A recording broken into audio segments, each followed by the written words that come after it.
Hello everyone, this is AndresRestart, and today we are going to be doing a little bit of a graphics and world comparison discussion. So we're going to be taking a look at some elements from Pokemon Legends EA and comparing it to Pokemon Scarlet and Violet. Now some of you might be wondering, why are we comparing Legends EA to Scarlet and Violet as opposed to Legends Arceus? And that's because Legends EA actually has more in common visually with Scarlet and Violet than it does Arceus, so I feel this comparison is more appropriate. Now something else to keep in mind, the footage we are seeing for Legends EA is not final. This is our first look at the game actually. And so by the time this game comes out late this year, the visuals and performance are likely going to be improved at least somewhat. This is typically how it goes. So I think we should reserve our full-on judgments until the actual game comes out.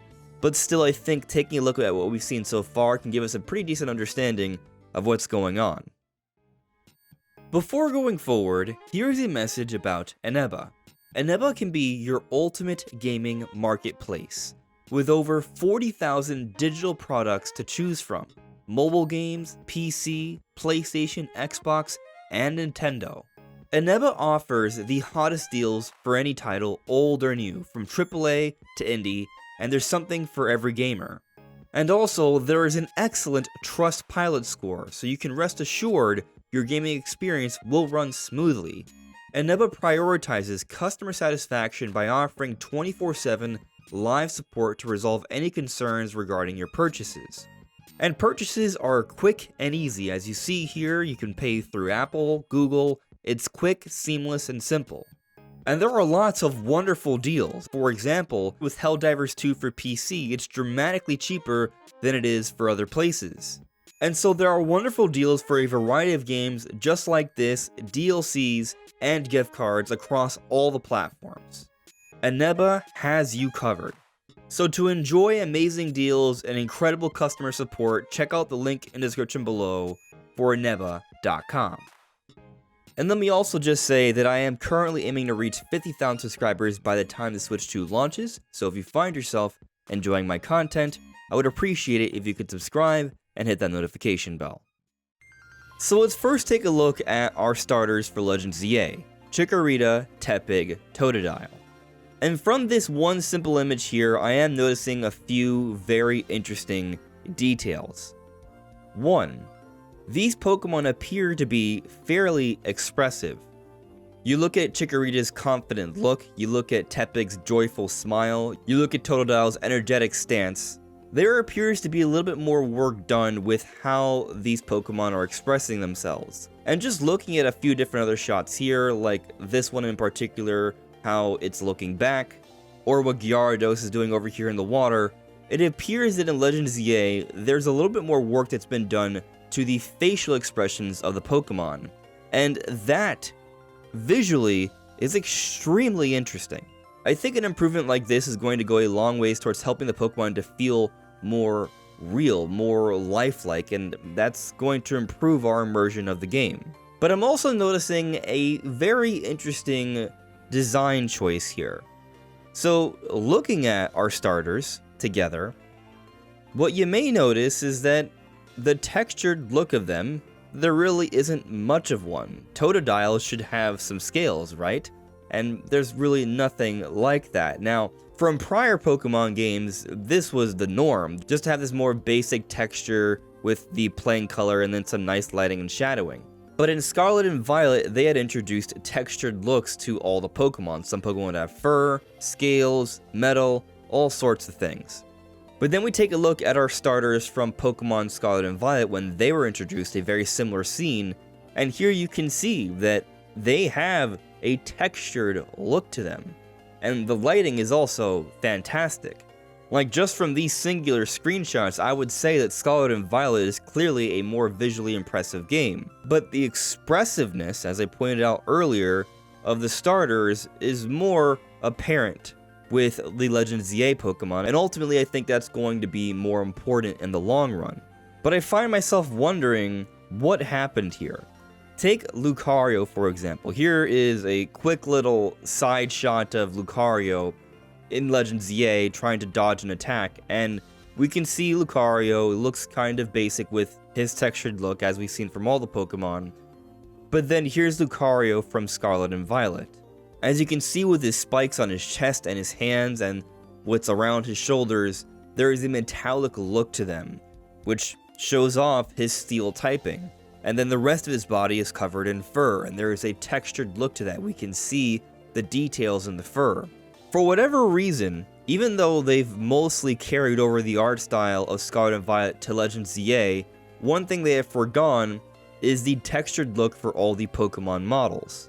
And perhaps you can chalk this up to simply art style. Maybe they wanted to go for something a little bit in between Scarlet and Violet and Legends Arceus. Legends Arceus used a more cel-shaded look, and personally I actually very much enjoy the art style of Arceus. I would have been very happy if they went in that direction again.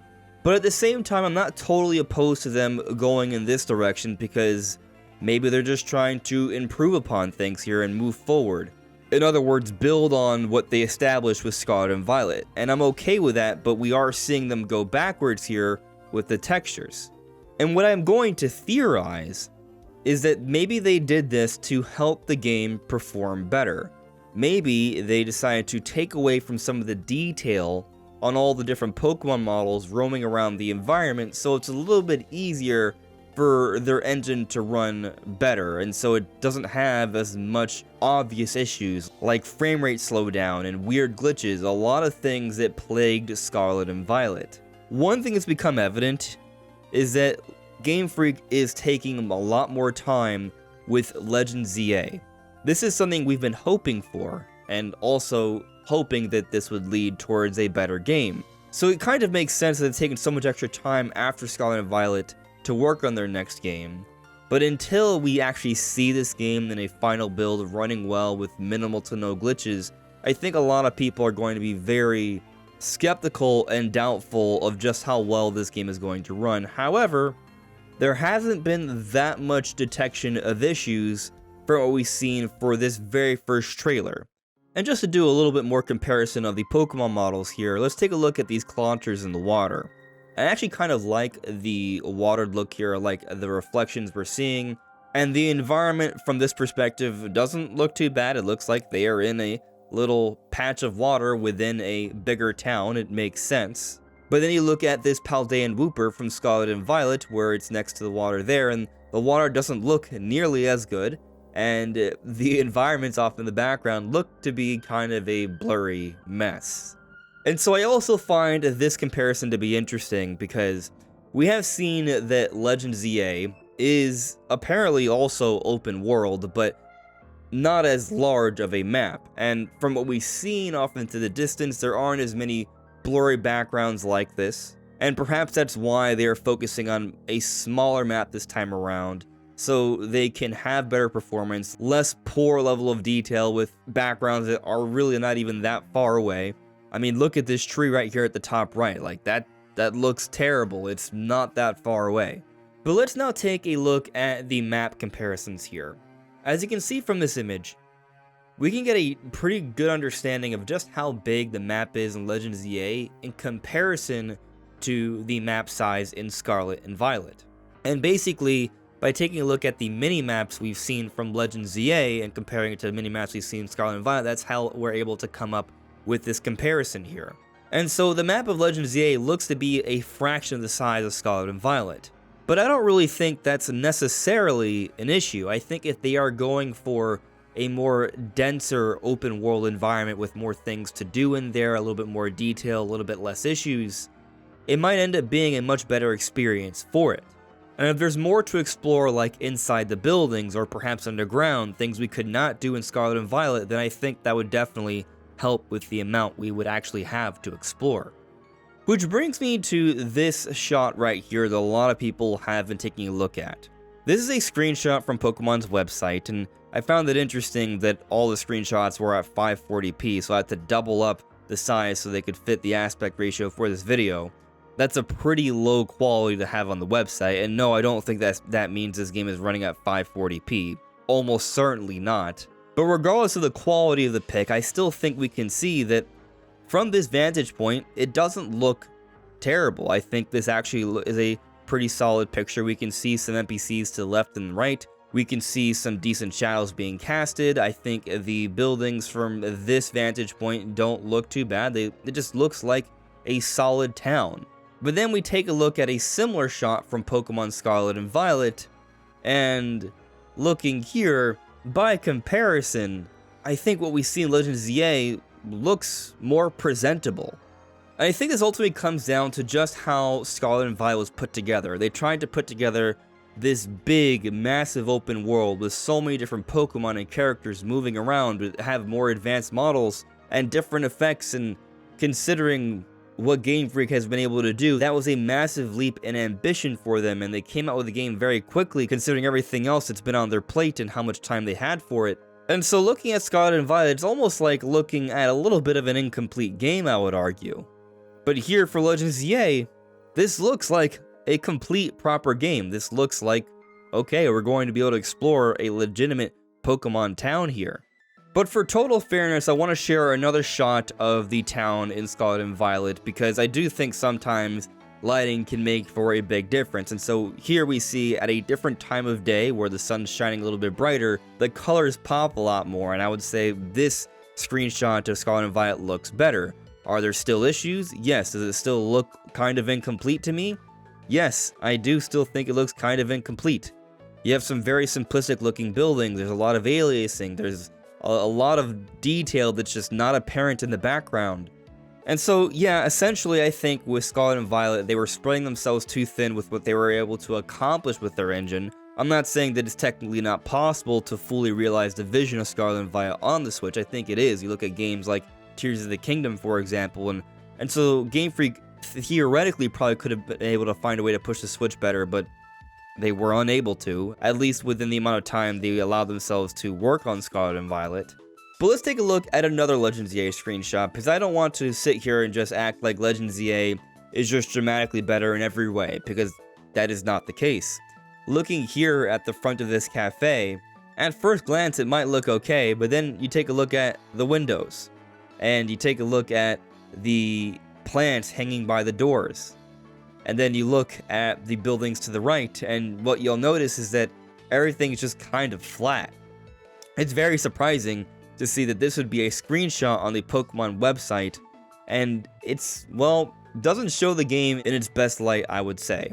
And so I guess the question is all this flatness we're seeing in this image here just a product of the game being early on, and perhaps by the time it finally comes out, we're not going to just see basic cubes to represent buildings? That remains to be seen.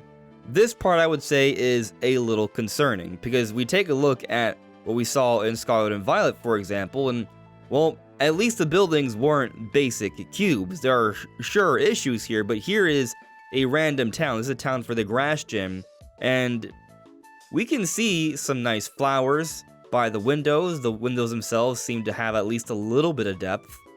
So given that random buildings in a small town in Scarlet and Violet can have this level of detail, I would hope that the buildings in Legend ZA will also have an improvement in detail here, but so far, not really, at least for what we see from this particular image.